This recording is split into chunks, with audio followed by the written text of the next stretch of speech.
వార్త కార్యక్రమమునకు స్వాగతం. నేటి ధ్యానాంశము జీవము, లైఫ్. పునరుద్ధానమును జీవమును నేనే. యోహాను సువార్త 11వ అధ్యాయము 25వ వచనము. I am the resurrection and the life. Matthew chapter 11:25. మరణ శరీరము మార్పు నుండి మహిమ శరీరము పొందుటకై హేతులేకయే ప్రేమించన్ యేసుకు నేనేమివ్వగలను. హల్లెలూయా, హల్లెలూయా, హల్లెలూయా అని పాడెదను, ఆనందముతో సాగెదను, ఆనందముతో సాగెదను. భూమి నుండి శ్రేష్ట ఫలముగను దేవునికి నిత్య స్వాస్యముగా భోజనములలో నుండి నన్ను ప్రేమించి క్రయధనమిచ్చితివి. హల్లెలూయా, హల్లెలూయా, హల్లెలూయా అని పాడెదను, ఆనందముతో సాగెదను. అల్పకాల శ్రమలను భవింప అనుదినమో కృపనిచ్చితివి. నాదుని అడుగు జాడలలో నడచుటకు నన్ను పిలచితివి. హల్లెలూయా, హల్లెలూయా, హల్లెలూయా అని పాడెదను, ఆనందముతో సాగెదను, ఆనందముతో సాగెదను. ప్రేమించి నన్ను వెదకితివి, ప్రీతితో నన్ను రక్షించితివి. పరిశుద్ధ జీవితం చేయుటకై పాపిని నన్ను కరుణించితివి. హల్లెలూయా, హల్లెలూయా, హల్లెలూయా అని పాడెదను, ఆనందముతో సాగెదను, ఆనందముతో సాగెదను.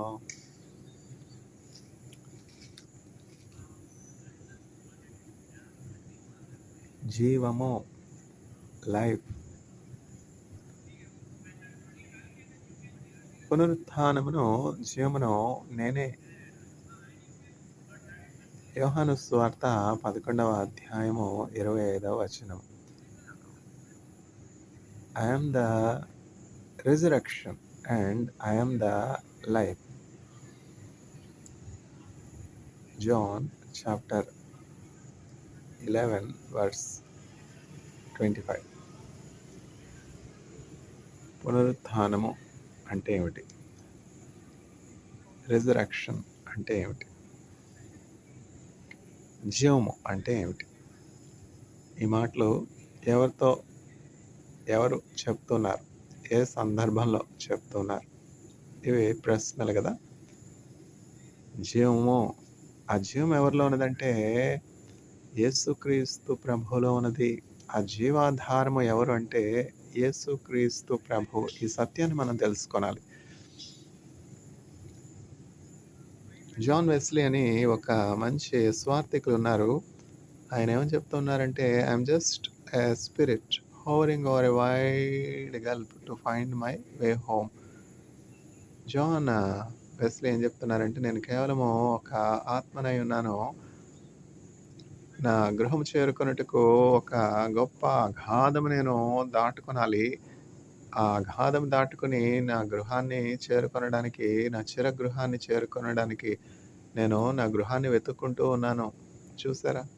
I'm just a spirit hovering over a wide gulf, finding my way home. Did you find the way home? I did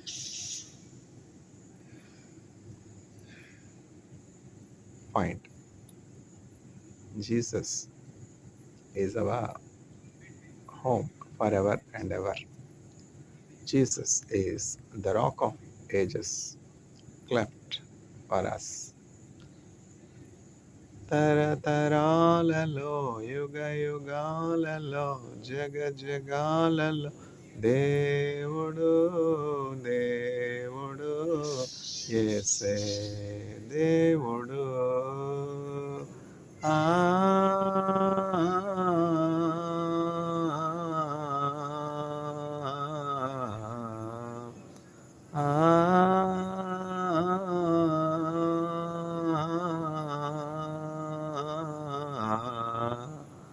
పర్వతములు పుట్టకమునుపు నరునికి రూపులేనప్పుడు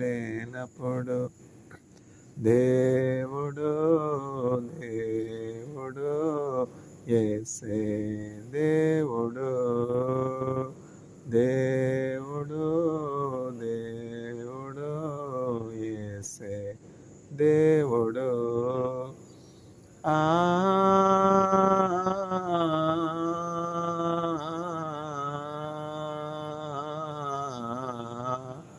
హల్లెలూయా హల్లెలూయా హల్లెలూయా హల్లెలూయా సృష్టికి శిల్పకారుడు జగతికి ఆది సంభూతుడు దేవుడు దేవుడు యేసే దేవుడు దేవుడు దేవుడు యేసే దేవుడు ఆ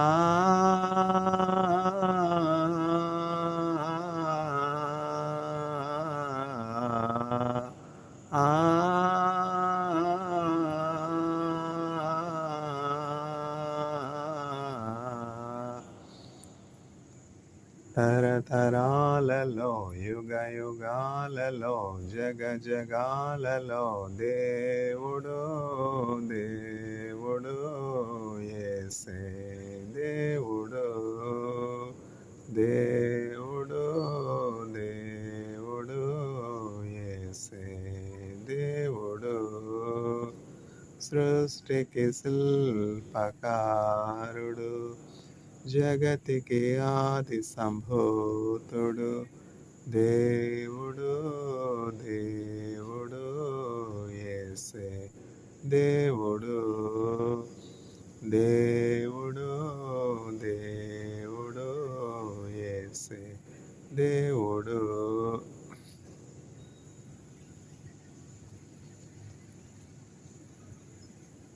Jesus is the life. This mystery is difficult to understand. We ourselves do not have life. We are not self-sustaining, but God is. But the Son of God is. The Son of God and the God are the same. Me and my Father are the one. Jesus Christ is the self-sustaining God. Jesus Christ is the source of life. This truth we should know. Who is telling this word to whom? I am the life and I am the resurrection. I am the resurrection and I am the life. In what context? Jesus is speaking to Martha, the sister of Lazarus, who was sick and died of sickness. How many people are going through sickness? What a pity. Because we are living in evil times. In the beginning, there is nothing called sickness. In the beginning, there is nothing like corruption of body, rottening of body. If a person breathes his last and is buried, if the body were to be buried, what will happen? Dust, thou art, thou shalt return to dust. The body will be corrupted, destroyed, and it will become a part of dust. It will stink, it will rot, isn't it?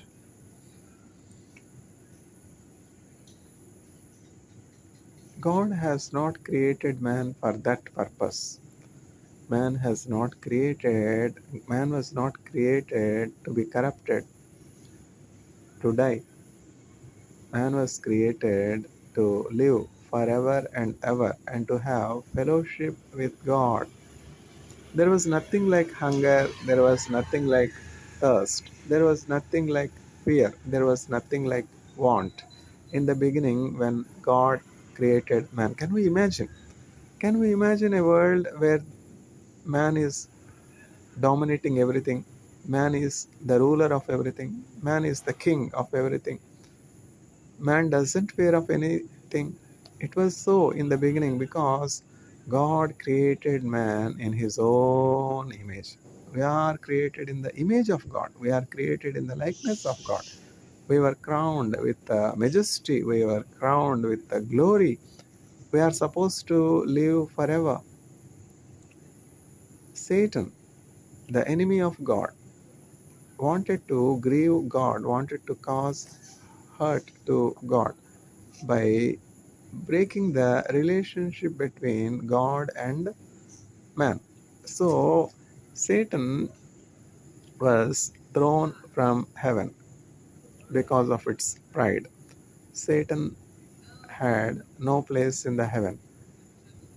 God used to give his visitations from heaven to Adam dwelling in the Garden of Eden on the planet Earth. The earth is created, all the creation is done. Once the creation is done, God wanted to make man in the likeness, in the image of God. We were basically created for one purpose, to have communion with God, to have fellowship with God. How many of us are communing with God, talking with God? We're too busy to talk to God, to bring ourselves to God, to present ourselves before God. If we are in the presence of God, where is the point, where is the reason for getting sick, falling sick? If we open a petri dish having a culture of microbes near the safe room in the presence of a candle, where is the source of contamination? No foreign organisms, no foreign bacteria or fungus will infect the microorganisms grown in the petri dish on agar, because near the fire the external microorganisms will not come and contaminate the petri dish. When we are in the presence of God, we are near the fire. This fire will not consume us. The bush was burning and Moshe saw the fire, and the bush is not destroyed. See, God is fire, but the bush is not burning. What is a mystery? What a mystery. We and our understanding of God is so little. The Word of God gives a clear account of who God is, because these Jewish people are the chosen people of God, are the royal diadem. So they had a personal encounters with God on many occasions. So they have stored for generations their encounters with God. Moshe was with God for 40 nights and 40 days on the hilltop. And God gave Moshe the commandments. God wrote with his own hand on the stone tablet. Nowadays, we are writing in tablets. These tablets are different: iPads, electronic media, laptops, and other things. Those days, God wrote in the beginning on the stone. The stone tablets contained the Ten Commandments. These are the instructions you need to follow so that you will dwell in safety. This is long after the disobedience of Adam, after the banishing of Adam and even Eve from the Garden of Eden. Once the Adam and Eve were banished because of their disobedience to the word of God, many things have happened. First thing, what has happened? Violence has come in because the firstborn of Adam and Eve is Cain. Cain is of Satan. Cain is of the nature of Satan. Without involvement of Satan in the birth of Cain, how Cain can get the characteristics gene of Satan? Cain is of Satan. The word is very, very clearly written. Cain is filled with hatred for his younger brother Abel. Abel offered the offering. Cain also offered the offering. God received the offering of Abel. God rejected the offering of Cain. God looks at the heart, with what heart we are offering. There are so many rich people in Jerusalem temple. Many people have visited the temple, the rich, the poor, the dying, the destitute. Many. Yet one woman stand out, one widow stood out, and Jesus was pointing out to that widow and said, "This poor widow has offered and contributed the highest to the treasury." Everyone was astonished. How can this poor widow contribute highest to the treasury? Is it not a wonder? Is it not? How can anyone believe this? What this poor widow has to contribute to the treasury? Everybody were astonished, but the disciples were asking, "Lord, how? Why do you say so? How can this poor widow contribute the highest amount to the offertory?" Then what Jesus said is, all others have contributed to the offertory out of their riches. Today, for some reason, there is no air at all. There is no flow of free air at all. Sometimes there is a kind of stagnation of air. We should pray for the presence of Holy Spirit, especially when we preach. The preacher should be equipped with the Holy Spirit. Then the anointed golden horn will flow the Holy Spirit oil, the oil of Holy Spirit will flow through the anointed horn, that is the preacher. So let us pray. Now I feel comfortable because whenever the word is preached, for some time, in some instances, the Satan will control the surroundings and make inconvenient conditions to the preacher. Yet, the preacher should be equipped with all kinds of prayer, all time prayer, so that the word will be effectively sown, and the word that is sown will be bearing much fruit. Today, the problem is the pulpit and the prayer closet. Much grass has grown between the pulpit and the prayer closet. This is the problem with the life of the preacher. The preachers have let much grass grow between the pulpit and the prayer closet. Means the pulpit and the prayer closet should be heard often, one by the other. Preachers have become strangers to the prayer closet. Prayer has become almost absent. Unction for prayer is almost absent in the lives of preachers. So, all kinds of evil will prevail during preaching. Satan will take hold of the people and ensure that the destined objective of the word is not met. Satan will take hold of the audience, divert their minds, so that the word will not be received by the audience. So, for the preaching to be effective, the preacher should be equipped with all kinds of prayer. And then the work of Holy Spirit begins. It is the prayerless people who are making the God handicapped. See, the audience may ask, why Can God not make the word effective? Why can God not overcome the works of Satan? God will not intervene. Simply, God will not be present. That's all. If the prayer is not there, God will be absent. That is the significance of prayer. Reverend Edward McCondy Bounds writes in one of his books by name, The Weapon of Prayer, that God has obliged himself to respond to no force in heaven or on earth but for the force of prayer.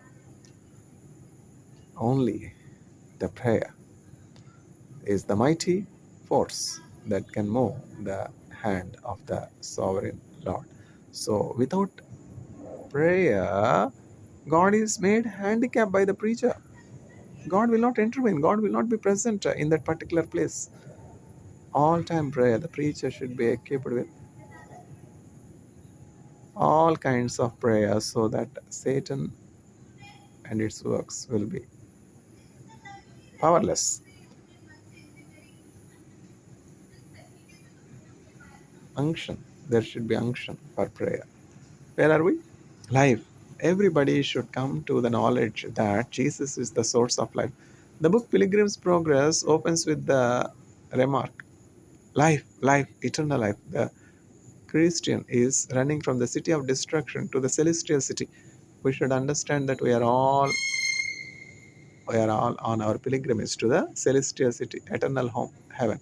Like John Wesley, as John Wesley said, we are just a spirit hovering over the wide gulf to find our way home, and the way is Jesus Christ. Provided we receive Jesus Christ as our Savior, the way is very clear. Jesus Christ is the way, and once we receive Jesus Christ and accept Jesus Christ as our personal Savior and get baptized in the name of Jesus Christ, all our sins are washed and we are clothed with the righteousness of God, and we are fit to enter the celestial city and inherit the inheritance of the holies. Martha was weeping. Lord, if you were to be there, my brother would have recovered from sickness. My brother Lazarus would not have died.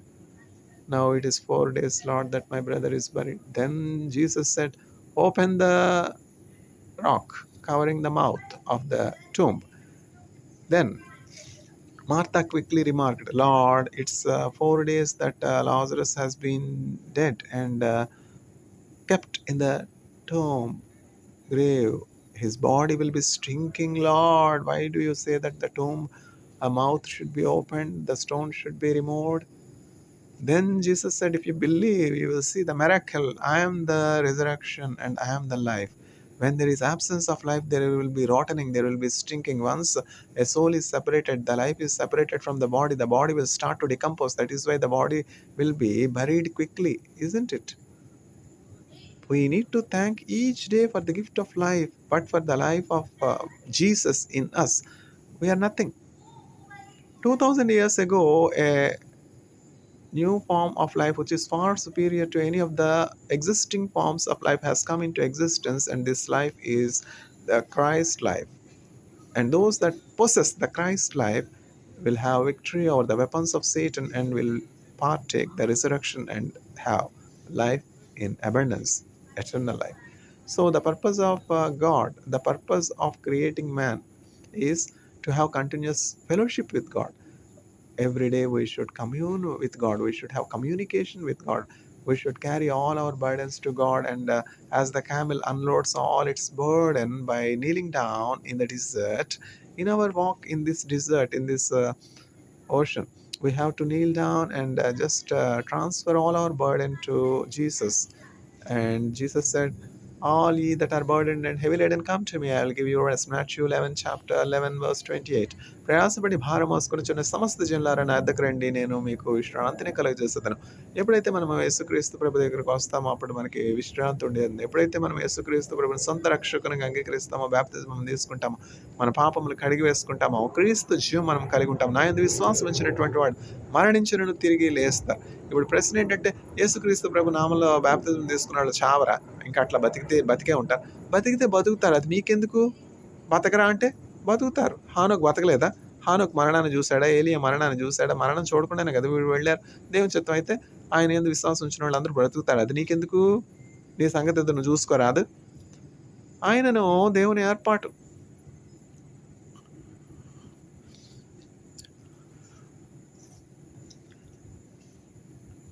లాజరు చనిపోయినాడు. బ్రతికించలేదా దేవుడు? నీవు నమ్మినట్లయితే ఒక అద్భుతాన్ని చూస్తా అని చెప్పి మార్తతో చెప్పారు. ఆ సమాధి రాయి తొలగించినప్పుడు కుళ్ళికంపు వస్తదని అందరూ కుళ్ళికంపు వస్తదని ముక్కులు మూసుకున్నారు. అయితే ఏం జరిగింది? చనిపోయినటువంటి లాజరును ప్రభు పిలుస్తున్నారు. లాజరు బయటికి రా అంటే సమాధిలో నుంచి ఆ ప్రేత వస్త్రాలతోనే చక్కగా లాజరు వచ్చాడు.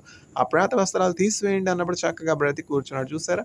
మరణం నుంచి తప్పించుట యెహోవా వశమే. యేసుక్రీస్తు ప్రభు అద్భుతాలు చేసే దేవుడు, ఆశ్చర్య కార్యాలు చేసే దేవుడు, మహిమ కార్యాలు చేసే దేవుడు. ఆయన జీవమని మనం అందరం కూడా తెలుసుకోవలసినటువంటి వారమై ఉన్నాం.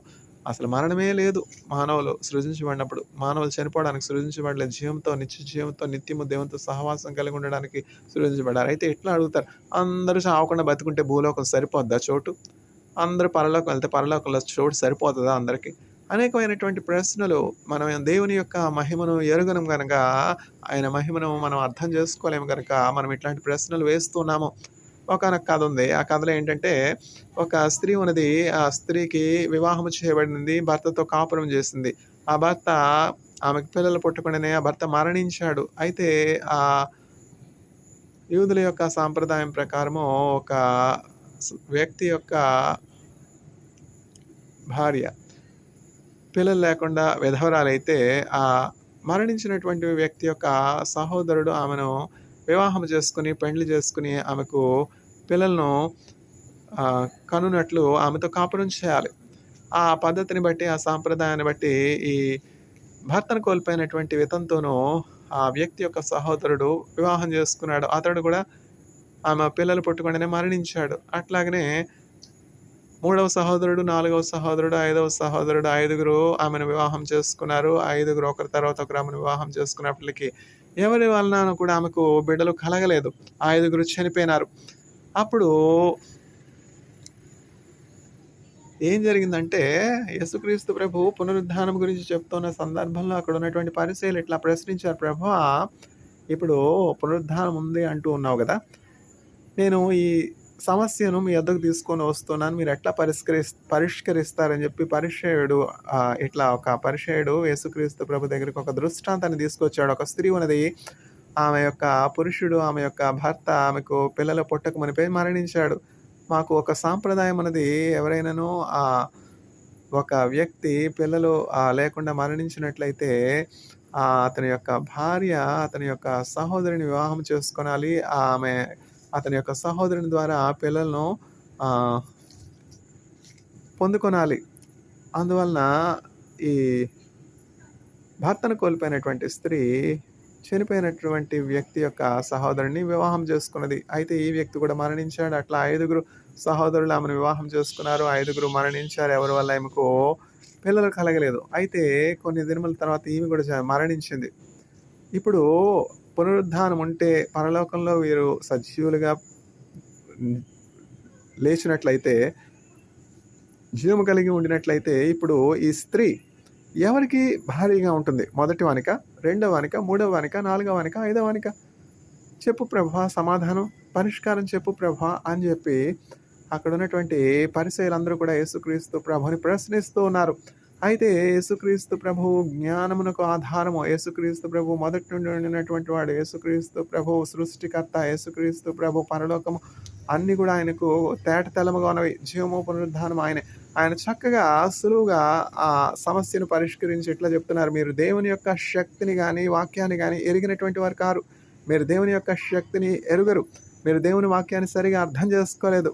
ఇప్పుడు మీరు ఈ లోక సంబంధమైనటువంటి బంధుత్వాలు, బాంధవ్యాలను గురించి జ్ఞానము కలిగి ఉన్నారు, కానీ పరలోకంలో ఉన్నటువంటి మనుష్యులను గురించి జ్ఞానము లేనటువంటి వారిగా ఉన్నారు.